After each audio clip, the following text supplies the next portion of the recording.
What do you mean he was fired for mopping too much? Quentin Alvarez leaned forward in his chair, disbelief tightening his jaw. His assistant, Dana, hesitated. That's not exactly what happened. The floor tech at Store 11 was let go last week. He'd been told to focus on other duties, but he kept cleaning floors. Twice a day, actually. The manager claimed he wasn't following orders. Quentin rubbed his temples. That's the dumbest thing I've heard all week. There were 20 stores under his company's name now, fast casual diners across 3 states. He'd bought the chain 6 years ago from a retiring couple, built it up with sweat and long nights. But the more it grew, the further he drifted from the ground floor. Who's the store manager? He asked. Darren McKee? Been there 3 years. Promoted internally. Quentin stared out the window. I've never met him, have I? Dana shook her head. You've never visited that store in person. It's in a low-traffic area. Not one of the top performers. He stood. Then I'll go. I want to see what's really going on. Dana blinked. You're going undercover? Yeah. I'll be a new maintenance trainee. Have the district manager approve it. Don't tell the store. And get me a name tag that says Ray. Quentin spent the next day in a cheap uniform, khaki pants, plain gray shirt, a ball cap pulled low. He shaved his beard, wore thick glasses, and added a small limp to his walk. Enough to change the way he moved. No one would recognize him. No one had ever seen the CEO in person at Store 11 anyway. By Tuesday morning, he walked through the back door of the restaurant with a fake ID badge clipped to his shirt. Ray? A young woman looked up from the prep sink. You're the new guy? Yep. Maintenance trainee. She tossed him a towel. I'm Kylie. Fry Station. They'll probably have you clean stuff. Just don't get in Darren's way. Darren showed up 10 minutes later. Early 30s, lean, wore a Bluetooth in his ear like it was glued there. He gave Quentin a half-hearted nod. Just keep the back clean and don't touch the lobby unless I say so. Quentin nodded. Got it. The day was quiet. Lunchtime came and went. Quentin stayed in the back, wiping surfaces, emptying trash, watching how the place ran. It was chaotic. Kylie was constantly covering for others. A tall kid named Jonah was running both fryers and drive-thru. A cashier called out sick, and no one showed up to cover. Hey you! Darren barked from the kitchen. Ray, go mop the back hallway. Somebody spilled grease. Quentin grabbed the mop and handled it. As he worked, he caught sight of a skinny guy in his 20s polishing the front lobby floor. He moved fast, efficient. Didn't speak to anyone. Just cleaned. Later, Quentin asked Kylie, Who's that guy? She glanced at the lobby. That's Devin. He used to be full-time. They cut his hours, but he still comes in early and stays late. Cleans everything spotless. Twice a day. Twice? Yeah. Morning and close. It's weird, honestly. He's not even asked to anymore. Quentin kept watching. Devin was quiet but focused. He checked trash, wiped tables, even helped an older customer carry her tray without being asked. No one thanked him. That night, after close, Quentin stayed behind pretending to fix a leaky pipe. Devin returned with the mop. Again. You do this every day? Quentin asked, keeping his voice low. Devin looked up, surprised. Yeah. Just makes me feel better, you know? I like when things are clean. Nobody asked you to? Nope. Manager told me not to waste time on it. But people eat here. They deserve a clean place. Quentin didn't say anything. Just watched as Devin scrubbed the same floor for the second time that day. The next morning, Darren pulled Quentin aside. Don't talk to Devin too much. Kid doesn't know how to follow direction. We had to cut him down to part-time because he wouldn't let go of the mop. Quentin raised an eyebrow. Seriously? Yeah. Waste of time. I might let him go next week anyway. Quentin stayed silent, but something inside him twisted. Over the next few days he watched more. Devin was the first in, last out. Darren barely did any real managing, just barked orders and flirted with customers when he should have been checking operations. Kylie constantly covered for missing staff. Jonah worked double shifts without breaks. On Friday night, Quentin saw Darren toss a receipt at a customer who asked for a refund. "Not my problem, lady. You ate half the sandwich." The woman left in tears. Quentin had seen enough. He went back to his hotel that night and stared in the mirror. His disguise stared back. Tomorrow, they were going to find out who he really was. Saturday morning came with a steady drizzle tapping against the windows. Quentin stepped into Store 11's back door a few minutes before open. The air smelled of stale fryer oil and something faintly metallic.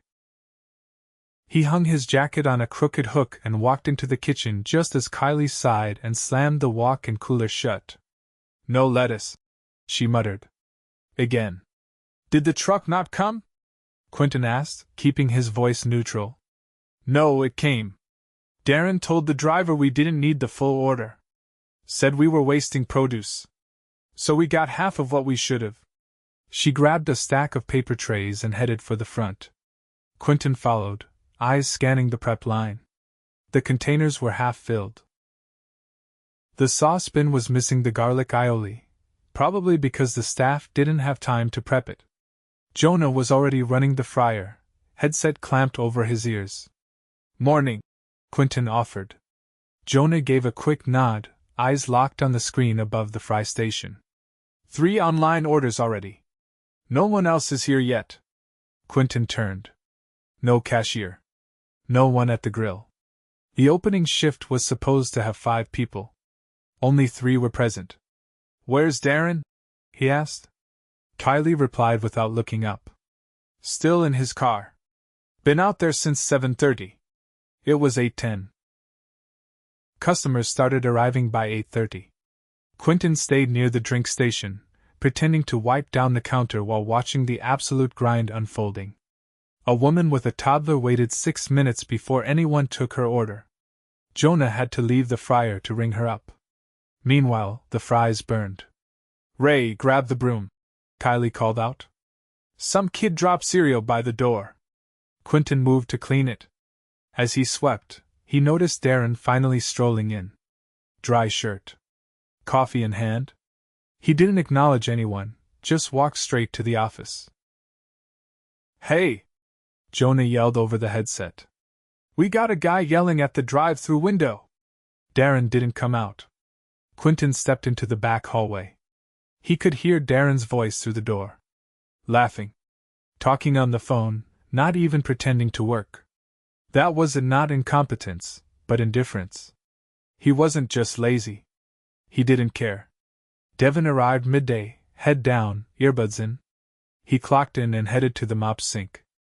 Quentin intercepted him. "Don't let me stop you, but why do you still come in on weekends if they cut you down?" Devin shrugged. "They still schedule me sometimes. And I figure if I'm here, I might as well do it right. Place gets trashed on Saturdays." Quentin nodded. "You ever think of applying for a better position?" "Used to." No one ever followed up. This time, he wasn't just watching Devin work. He was watching how others moved around him. The difference was stark. When Devin wiped down the booths, customers lingered longer. When he cleared trash bins before they overflowed, the lobby stayed calm. There was no formal title on his badge, no authority. But the tone of the store changed when he was there. Mid-afternoon brought a surge. A group of students came in, followed by a pair of families. Orders piled up. The grill guy, Tyler, arrived 40 minutes late with no explanation, reeking faintly of weed. Darren didn't say a word to him.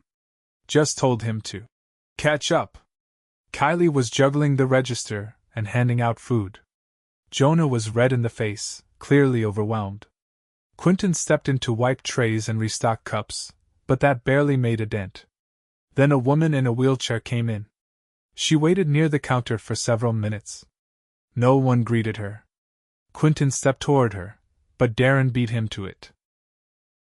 You can't block the aisle, ma'am. You'll need to move over. The woman blinked. I'm trying to order. I just need someone to. You'll have to wait till we're not slammed. Quentin stepped forward. She can order with me. I'll take care of it.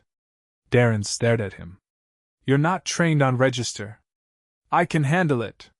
Quentin helped the woman place her order, walked it to the kitchen, and made sure she had everything before she left. When he returned, Darren was leaning against the sink. Next time, stay in your lane, Ray. Quentin kept his voice low. Next time, show some respect. Darren's eyes narrowed. You got something to say? Not yet. The rest of the day blurred. Orders wrong. Customers irritated. Tyler disappeared twice for smoke breaks. The trash overflowed during dinner rush. Devin cleaned it without being asked. Not once did Darren step onto the floor. He stayed in the office, lights off, watching something on his laptop. After close, as everyone scrubbed down the kitchen, Quentin found Kylie sitting in the walk-in cooler on a milk crate, rubbing her temple. You okay? He asked. She looked up, startled. Yeah. Sorry. Just needed 5 minutes. I've picked up 6 shifts this week. They keep asking me to cover. Why do you say yes? Because if I say no, they cut my hours the next week. Darren plays games like that. She stood and opened the cooler door. Don't tell him I said that. Quentin didn't reply. The next morning, he sat at a diner across town, in his regular clothes for the first time in days. Dana slid into the booth across from him. What's going on there? She asked. He sipped his coffee, jaw tight. The store's not broken. The leadership is. He laid it all out. Darren's absence. The understaffing. The disrespect. Devin's quiet integrity. Kylie's exhaustion. Jonah trying to run a kitchen alone. Dana took notes. What do you want to do? Get HR on the line. I want a rep on site tomorrow. I'll be there too. No disguise. We're ending this. She hesitated. You sure you don't want to go through legal first? I'm not dragging this out. The guy ordered less food to cut waste and left the crew to suffer. He's done. Quentin stood. And while we're at it, draft a promotion offer for Devin. I want him on full-time, with benefits. And get someone in from ops to retrain that entire management team, or what's left of it. Dana nodded slowly. You going to tell them who you are? Tomorrow morning. When they clock in. He left cash on the table and walked out into the overcast daylight. For the first time in days, he wasn't pretending to be anyone else. And tomorrow, either would they. Rain tapped against the storefront windows as Quentin stepped through the employee entrance of Store 11, this time in a dark blazer and pressed shirt. His name tag simply read, Quentin Alvarez. No need for introductions. They'd figure it out soon enough. Inside, the morning crew was already moving. Kylie stood by the register, punching in codes while Jonah arranged the condiment station. Devin, as usual, had arrived early and was wiping down the booth railings with practiced rhythm. No one noticed Quentin yet. He watched for a moment, then walked to the office. Darren was seated behind the desk, leaning back with his feet up, tapping away at his phone. A half-eaten bagel sat on a napkin beside him. You're done here, Quentin said. Darren looked up, confused. What? You're no longer employed with this company. You'll gather your things, hand over your keycard, and leave the premises immediately. Darren stood slowly, eyes narrowing. Who the hell are you? Quentin stepped forward. Quentin Alvarez. I own this company. Darren's face dropped. His mouth opened slightly, then closed. He glanced toward the hallway as if looking for backup. Is this about the maintenance guy? What's this about? You ignored every standard we have. You left your staff to drown while you hid in here. You lied to suppliers, mishandled food orders, and you spoke to customers in a way that's absolutely unacceptable. Including the woman yesterday morning. I didn't, you did. I was here. I was the new maintenance guy, Ray. Silence. Darren swallowed hard, then looked toward the door. It's not an easy store. We're understaffed. And you did nothing to fix that. You didn't train. You didn't support. You didn't even show up on time. I don't want another word from you. Leave your badge on the desk. Darren hesitated. I said now. He dropped the badge and walked out. No apology. No fight. Just the weight of being seen for what he really was. Quentin stepped out of the office behind him. The kitchen had gone quiet. Kylie and Jonah stood frozen, eyes wide. Devin had stopped mid-swipe, cloth in hand. Quentin walked to the front, stopping near the soda machine. I'm Quentin Alvarez. I started this company with 2 stores and a second-hand fryer. I've spent the last week here under a different name, and I've seen everything I needed to. Kylie looked down. Jonah shifted awkwardly. Devin stood still.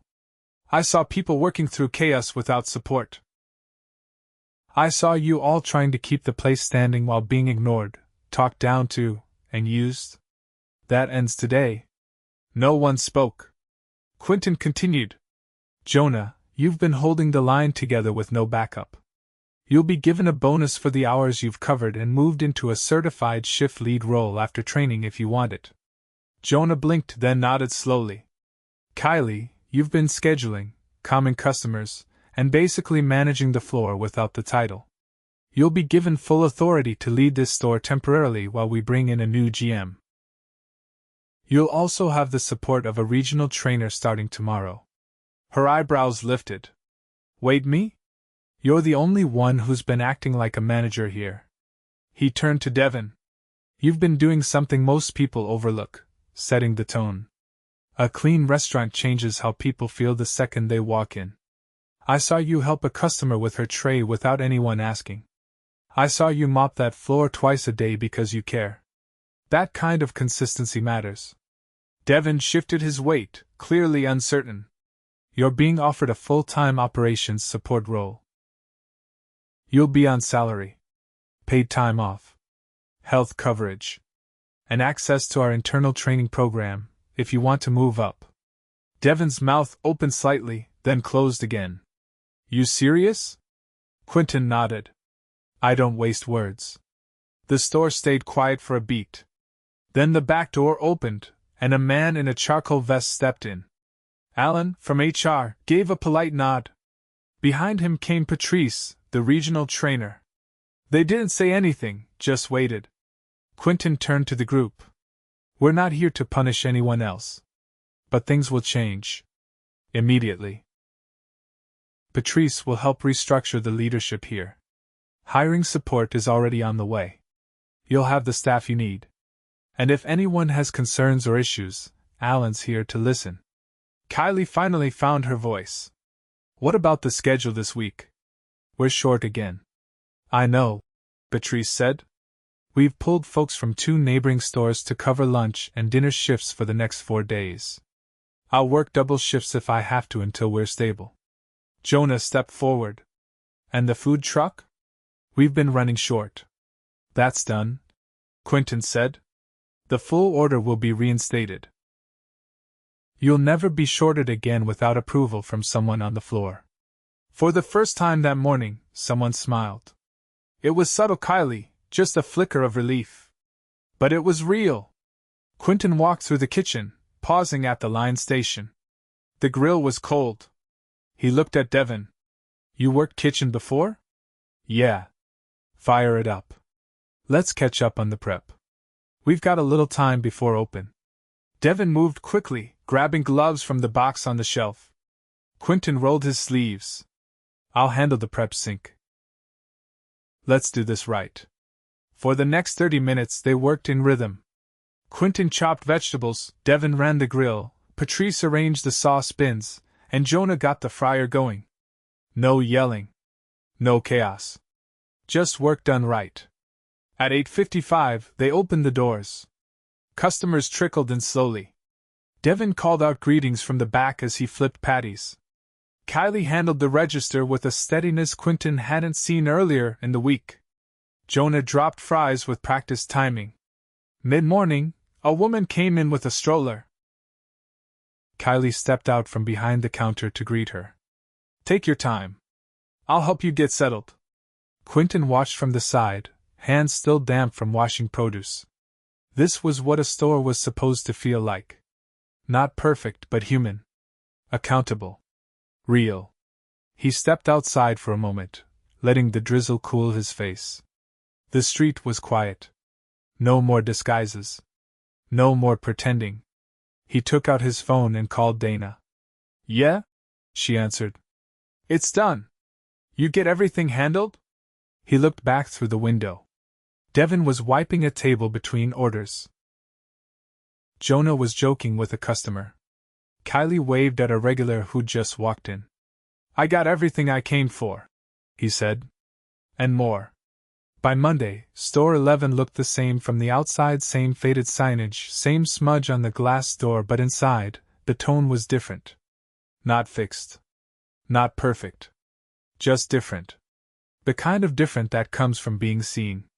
Quentin arrived just after opening, dressed plainly, no entourage. He didn't head to the office. He walked the floor, tray in hand, coffee balanced carefully beside a breakfast wrap. He took a seat near the window, where he could observe without interfering. 3 tables were full. One older man reading a newspaper, a mother with 2 toddlers, and a construction worker hunched over a breakfast burrito. No one looked rushed. No one looked frustrated. Kylie was already behind the counter, headset around her neck, calmly entering an order. She glanced up and gave a quick nod, not out of deference, but recognition. Jonah was working the fryer again, but this time with help. Patrice had brought in a temporary line cook from another location, a soft-spoken guy named Troy who moved with quiet efficiency. In the back, Devin was moving between the lobby and the prep sink, gloves on, wiping down the baseboards with focused energy. He hadn't changed much, still quiet, still fast, but now, when he passed Kylie or Jonah, they acknowledged him. Not with praise, but with something subtler, inclusion.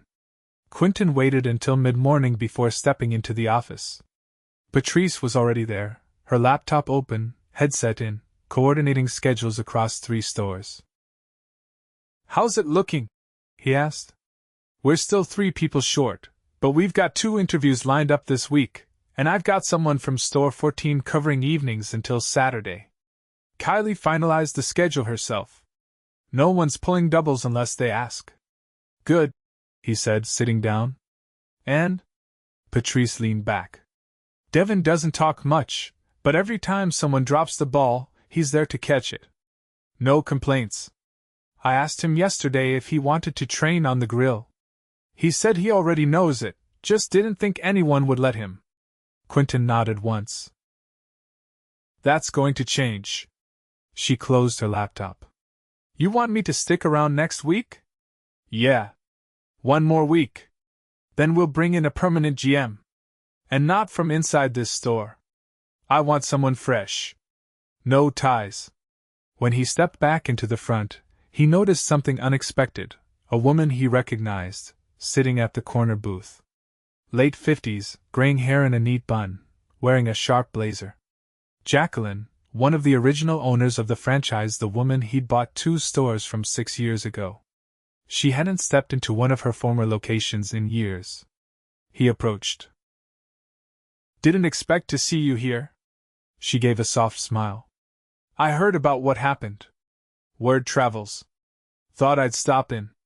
He sat across from her, folding his hands. It's still rough. But we're getting there. I can see that, she said, glancing toward the counter. That girl Kylie? She reminds me of how we used to run things. No pretense. Just grit. She's the reason this place didn't fall apart, Quentin said. Her and a kid named Devin. Jacqueline looked toward the lobby, where Devin was helping a young man in a wheelchair maneuver near the trash station. He the one who kept cleaning the floor? Quentin nodded. Twice a day. Even after they cut his hours. She gave a quiet chuckle. I remember a kid like that once. Worked our original store. Used to wipe down the light switches because people touched them too. We thought he was nuts. Turns out he was just ahead of his time. Quentin stood slowly. I'll send over a drink. Stay as long as you want. As lunch rush approached, Quentin joined Patrice at the back prep station. He didn't say much, just helped where he could, unloading a box of gloves, organizing the dry goods shelf. He noticed Devin glance over once or twice but say nothing. When the rush hit, he stepped out of the way. The line moved faster than it had all week. Orders were still delayed by a minute or two, but customers waited patiently. No yelling. No complaints. Near the end of the rush, a teenager with a service dog came in. Kylie stepped out from behind the register and walked him through the ordering kiosk, then offered to bring the food to his table. Quentin leaned against the front counter and watched. Patrice joined him. She did that on her own, Patrice said quietly. No one suggested it. She's got instincts, Quentin replied. We're not going to lose her, are we? She's not going anywhere. I already asked? Later that afternoon, as the lull settled in, Quentin asked Devin to join him in the back lot for a walk. It wasn't an interrogation, just air and space. Devin followed quietly, hands in his pockets. I wanted to ask you something, Quentin said as they circled behind the dumpster. You ever think about leading? Devin shrugged. I don't know. I'm not really the voice in a room type. I'm not looking for speeches, Quentin said. I'm looking for people who make things better by being in the room. Devin kicked a pebble with his shoe. I just like doing the work. That's the part that makes sense. That's leadership. At least that's where it starts. They walked a few more steps before Devin said, When I first started here, I figured no one noticed if I showed up or not. Then you showed up pretending to be a janitor. That kinda changed things. Quentin stopped walking. You're going to get a mentor. Someone in operations, not from this store. I want you learning systems. Not just how to mop, but why it matters. Devin looked up for the first time. You really think I can do more?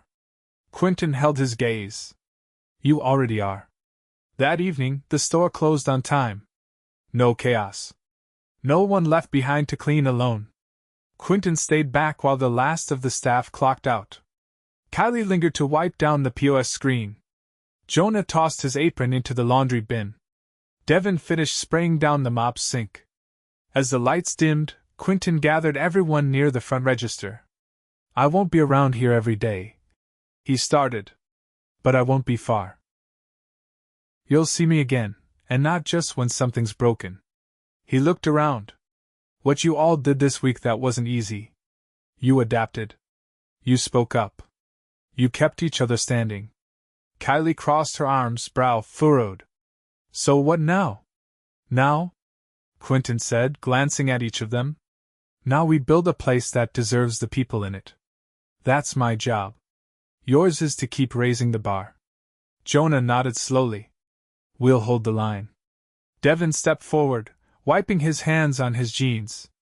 And I'll keep the floors clean. Quentin smiled, just slightly. Twice a day. Devin tilted his head. Only if they need it. The doors shut behind them one by one. Lights off. Lock clicked. The next morning, no one arrived late. The lettuce shipment arrived early. And Devin, unaware of the quiet attention still around him, mopped the front lobby floor with the same care as always. Only this time, the company saw him.